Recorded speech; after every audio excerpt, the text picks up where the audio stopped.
Quero te contar que o Vasco entrou na briga com o São Paulo por um zagueiro brasileiro que faz sucesso na Alemanha. É que a Leila, depois de sair do Palmeiras, vire o CEO, vire o cabeça pensante da SAF do Vasco? Fala aí, pessoal, sou Jorge Nicola, bem-vindos a mais um vídeo do canal, sempre bom ter vocês por aqui. Sem perder tempo, pedir para deixar like, se inscrever no canal e ativar as notificações. E o Vasco entrou na briga com o São Paulo pelo zagueiro Arthur Chaves, atleta de 25 anos de idade, que pertence ao Hoffenheim e disputou os últimos 6 meses da temporada na Alemanha com a camisa do Augsburg. Importante contar que a ideia do São Paulo é contratá-lo por empréstimo com opção de compra. Se ele alcançar algumas metas, essa opção se transformaria em obrigação de compra, algo na casa de 3 a 4 milhões de euros. Já Admar Lopes, executivo de futebol do Vasco, tenta convencer o Cruz Maltino a negociar a compra em definitivo do atleta por entender que o Arthur Chaves tem enorme potencial. Cheguei a escutar de um dirigente do São Paulo que esse atleta é comparável a Jeromel, alguém com enorme capacidade de evolução, seria uma baita contratação. Só para completar o noticiário vascaíno, registrar que Inestros, fora dos planos da diretoria Cruz Maltina, pode retornar ao Atlético Nacional. O jogador que fazia sucesso com a camisa do clube colombiano foi comprado por 30 milhões de reais no Vasco, mas até aqui não tem conseguido ser uma peça importante. É verdade ou não é que estão provocando a CBF, estão pressionando para que o Marcos Lamáquia não assuma a SAF do Vasco? Tem ou não tem verdade nisso, ídolo? Eu tenho uma opinião, mas não é informação. Eu acho que é pressão. E tem um grande... Mas tem internamente essa pressão? Isso aí é coisa de Flamengo. Desculpa, quem que saiu vendendo... Por que o Lamáquia não pode comprar o Vasco? No bom sentido. Qual é o impedimento? Não, a Leila. O Palmeiras é uma SAF? Não. Ela não é dona do Palmeiras, ela está presidente do Palmeiras. Inclusive daqui a um ano e meio sai. Daqui a um ano e meio sai.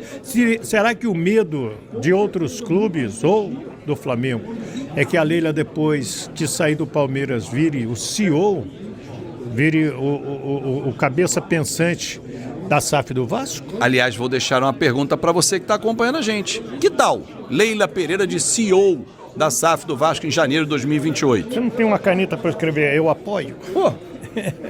Hashtag vão ficar borrados. E ó, vai.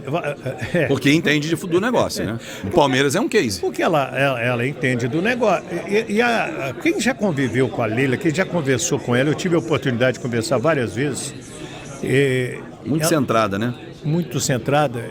Ô Fábio, sabe aquela pessoa que você está conversando e está pensando lá na frente? E você, eu não sei se você tem essa impressão também, você está aprendendo. Ela está falando assim, caramba, você se orgulha de bater papo. Eu acho que pessoas inteligentes nos acrescentam. Ó, eu vou falar de um cara do Vasco que é meu ídolo. Podem me bater, fica à vontade. Eurico Ângelo de Miranda. O Eurico pensava lá na frente. Com o seu modus operandi diferente. Goste ou não do Eurico. O que ele fez de ruim para o Vasco foi por excesso e não por omissão. Sim. Né? Ele excedeu. Mas ele pensava na frente.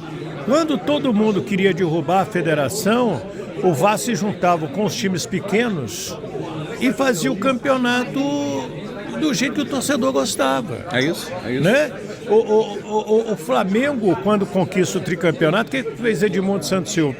Falou para o Eurico, você vai ser meu representante da federação na CBF. É isso. Quem é daquela época vai se lembrar disso, não tinha pecado nenhum. Então a Leila é, no popular, da bola, um avião. Ídolo, e ela pode trazer o avião dela, inclusive, pro Vasco, não tem problema nenhum. Aliás, já emprestou, inclusive, já alugou pro Vasco. Bom trabalho, cobertura de número... Copa do Mundo. Essa é a nona Copa. Nona Copa do Mundo. E o Heraldo tem 12, Heraldo Leite. Quem é o jornalista hoje aqui que você acompanha de cobertura que tem mais Copas do Mundo? É o Heraldo? Acho que é o Heraldo. Nós temos o nosso Osíris Nadal, que tem 81 anos, né? Deixa eu ver se o Heraldo Leite, eu trago ele aqui.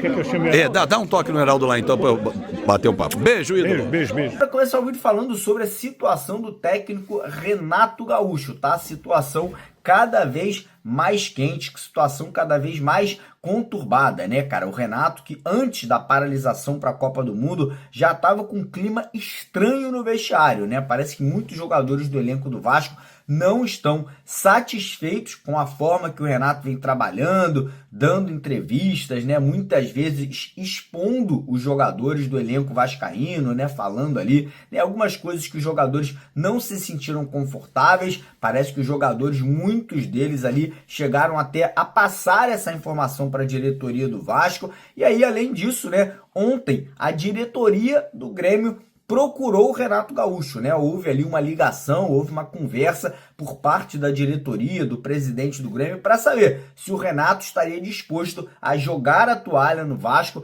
e assumir o comando gremista. E não para por aí, tá, cara? Antes da paralisação, Renato Gaúcho ele fez uma exigência à diretoria do Vasco. Eu vou falar para vocês, tá? Renato, nesse ponto, tá correto. Tem que exigir mesmo. Ele colocou a diretoria do Vasco na parede e falou: eu quero continuar, mas eu preciso de contratações. Desde que o Renato chegou ao Vasco, ele sempre falou: o elenco do Vasco é muito pequeno, com poucos jogadores e poucas opções. E aí o Renato sempre deixou claro que ele queria um elenco maior, com mais atletas, e ele fez essa cobrança à diretoria agora, né, antes da paralisação para a Copa do Mundo. Só que a grande questão já se passaram quase 2 semanas, até agora o Vasco não fechou nenhuma contratação, muito pelo contrário, né, o Vasco está muito mais próximo de perder jogadores, né, de negociar atletas como Marino Inestrosa, Lucas Piton, Nuno Moreira, Tietê, do que de contratar atletas. Isso aí tá deixando o Renato já de cabelo em pé, já tá deixando o Renato, né, muito preocupado, porque se ele queria pelo menos ali 6 contratações, se o Vasco perder 4 jogadores,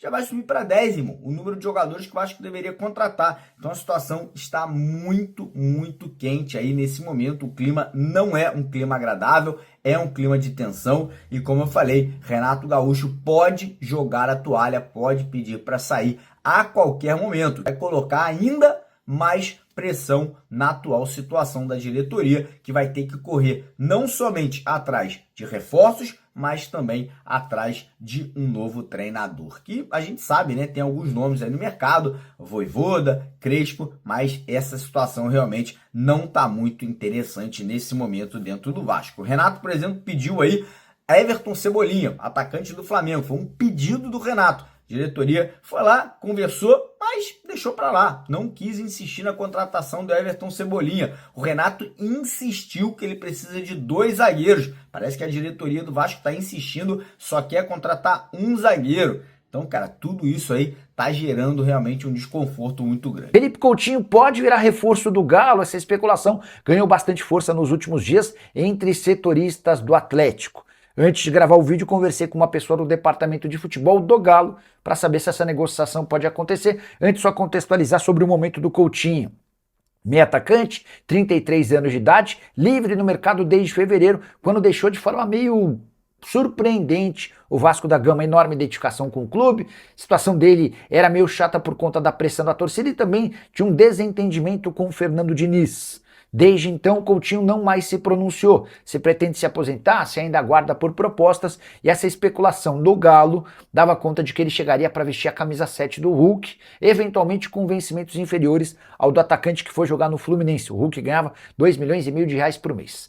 Como eu perguntei para essa fonte atleticana se existe alguma chance de negócio. A pessoa me escreveu através do WhatsApp: esquece, nenhuma chance, o nome não tem sido debatido. Coutinho, que jogou na atual temporada 7 partidas com 3 gols e 1 assistência, desde que havia voltado ao Vasco em 2024, eram 81 jogos com 17 gols e 7 assistências. E o Vasco fez proposta pelo atacante nigeriano Abraham Marcos, jogador de 26 anos de idade que defende o Estrela Amadora. Informação divulgada pelo jornal A Bola dá conta de que o Estrela Amadora recusou a primeira oferta do Vasco. A operação ainda apresenta cifras distantes daquela que o Estrela Amadora entende ser necessário para que o negócio avance. O Vasco, através do Admar Lopes, executivo de futebol português, observa o Abraham Marcos desde a janela de janeiro. Na oportunidade não apresentou proposta, agora com oferta oficial que ainda não foi suficiente.